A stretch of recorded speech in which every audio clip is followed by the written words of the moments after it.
Before arriving in the realm of Hades, there is one threshold that every soul must cross. That is death itself. While related thematically, Hades is not the god of death. That title is given to a much older entity by the name of Thanatos. According to the story of God of War, Thanatos partook in the Primordial War, a conflict where the firstborn gods were locked in a battle that lasted eons. Culmination of this war resulted in the creation of the universe and the earth itself. The god of death was a survivor of this conflict and witnessed the ascension of both Titans and Olympians to seats of power. Residing within the domain of death, not to be confused with Hades, Thanatos mostly kept to himself. Within the game, Death's domain was described as a realm existing between the living world and Hades. This brings us up to date with the beginning of the God of War title he was involved with, Ghost of Sparta. But what in classic mythology can add on to the history of this antagonist? The name given to the primordials within the mythos is the protogenoi, or protogenos in the singular. Thanatos was said to be the third generation of protogenoi, his parents being Erebos and Nyx. These would be the concepts of darkness and night. Many children were born to these two, including Eris, the goddess of strife, whom was released from Pandora's box, the Moirae, or Sisters of Fate, who made an appearance in God of War 2, and of course, Thanatos, the god of death. Due to his nature as the abstract concept of death, Thanatos can be considered to be an all-encompassing and ever-present force in the universe. As mentioned, God of War describes the domain of death to be the realm he rules over. The description of being a middle place between life and Hades reminds me of something else entirely, though. If any of you have seen my initial video on Hades and its geography, this may sound familiar. After death, and before crossing the river Acheron, the soul of the dead is taken through a shadowy place named Erebos. If the soul doesn't have the obol to pay the ferryman, they are stuck in Erebos for a period of time. While this was never a place linked to Thanatos directly, thematically it does make sense to make this comparison. Being death itself, once the soul enters Hades to be judged, his role is over, so the only place he would have true power is the gap between life and Hades. On top of that, since the father of Thanatos was Erebos, comparing the domain of death to this physical place of Erebos would make sense. Moving past the history of this god, let's move forward to his role within the story. When the oracle prophesied that a marked warrior would lead to the destruction of Olympus, Ares and Athena took the Spartan warrior Deimos when he was a child. Out of fear for what he may cause, they delivered him to the domain of death to be imprisoned. Thanatos mostly kept to himself, full of disdain for the younger Titans and the gods that currently ruled, but despite this, he accepted the charge. Over the decades, the grim god delighted in keeping the Spartan imprisoned and tortured him endlessly. It is only after Kratos arrived in his realm to rescue his brother Deimos that he becomes an antagonist towards the Ghost of Sparta and attacks both brothers. While Deimos suffered a fatal blow during the battle, Kratos was able to finally kill the god of death, whom recognizes that it was Kratos, not Deimos, whom the prophecy referred to. Again, this series portrays the second god related to death as a sadistic torturer. His physical appearance looks as though someone had animated a corpse. Black hair travels past his shoulders, and his flesh is pale and close to falling from the bones.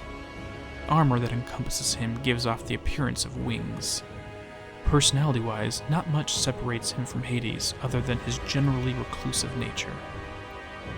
The only information we have about his actual physical description is from pottery and other artwork. His image varied, but some artwork depicted him as either an old man with a beard, or a clean-shaven youth garbed in dark clothing, and sometimes with wings sprouting from his back. Thanatos only appeared a couple of times within mythos, most prolifically in the Iliad when Hina's brother Hypnos carried the deceased Sarpedon from the battle. He also appears in the tale of King Sisyphus, where the god of death is tricked and chained up during the king's attempt to cheat death. While chained, no one was able to die on Earth. As a result, Ares became frustrated because in his view, war was pointless if no one could die, so the god of war descended into Hades to free Thanatos. With the absence of many detailed stories told about this protogenos of death, his personality is not well known. However, just by looking at his role in some of these stories and the relationship to his siblings, we may get a clue. Thanatos had two siblings of note that we should observe: his brother Hypnos, as mentioned earlier, and his sisters, the cherish. Thanatos was not just death personified. He was the personification of a peaceful death. His brother Hypnos was the protogenos of sleep, and like him, the touch of Thanatos was gentle. This is why it is a comfort when it is said that someone passed away in their sleep. This way there is no pain, the touch of death being quick and painless. It was his sisters, the cherish, who were the personification of violent deaths. These would include disease, murder, or even accidental deaths. In some poems, they were described as one of the occupants of Pandora's box. Depicted as bloodthirsty, the cherish flew around the battlefield to greedily eviscerate the souls from deceased warriors. Their appearance was similar to harpies, winged with claws. Interestingly enough, the closest thing we see in Ghost of Sparta that is related to the cherish is Erinis, the daughter of Thanatos within the game. In Ghost of Sparta, the god of death delighted in the taking and torturing of souls. This would be another liberty on behalf of the game writers. As is usual with personifications of death in folklore and mythology, Thanatos did not delight in the duties he performed. It was simply a role that he embodied. Much like the Grim Reaper, who takes inspiration from this god, Thanatos was never the cause of death. His sisters, the Moirae, were the ones who determined the time of death for the individual. This was usually at the behest of the gods. Before wrapping up, let us examine the two major deaths within the game and determine how they fit thematically into the ideas we have just discussed. Starting with Deimos, his death was in the throes of battle, his body being thrown against a pile of boulders during the final fight with Thanatos. The impact was what killed him. In this case, the cherish would have been a stronger presence here. No one could claim that Deimos had a peaceful death. For Callisto, her death was a little different. After confessing to Kratos, her body is transformed into that of a monster. This is likely in reference to her role within mythology, where she was the princess of Arcadia. Callisto was seduced by Zeus and transformed into a bear by Artemis for breaking her oath to the goddess to remain a virgin. Later, Callisto was hunted down while in the form of a bear, and her image cast into the stars as the constellation Ursa Major, more commonly known as the Big Dipper. After the fight in the form of a great beast, Callisto resumes her human form and dies peacefully in her son's arms. This death would have been the one for Thanatos. Her greatest regret in life was finally satisfied with her confession, letting her pass away in peace. To conclude, it is natural for us to have an inherent fear of death. It represents an unknown frontier, and we always fear the unknown and leaving behind what is familiar. As such, it is a common reaction to personify things we fear as malicious and evil. While there is a time for righteous fear, imposing that image upon Thanatos, I believe, is misplaced.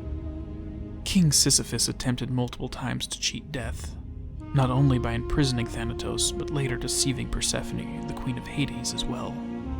He failed to accept that death was ultimately inevitable and comes for us all sooner or later. The question we must ask ourselves is, who would we rather have come for us? The bloodthirsty cherish in the guise of a violent death, or having the gentle touch of Thanatos guide us quickly and painlessly across that final threshold?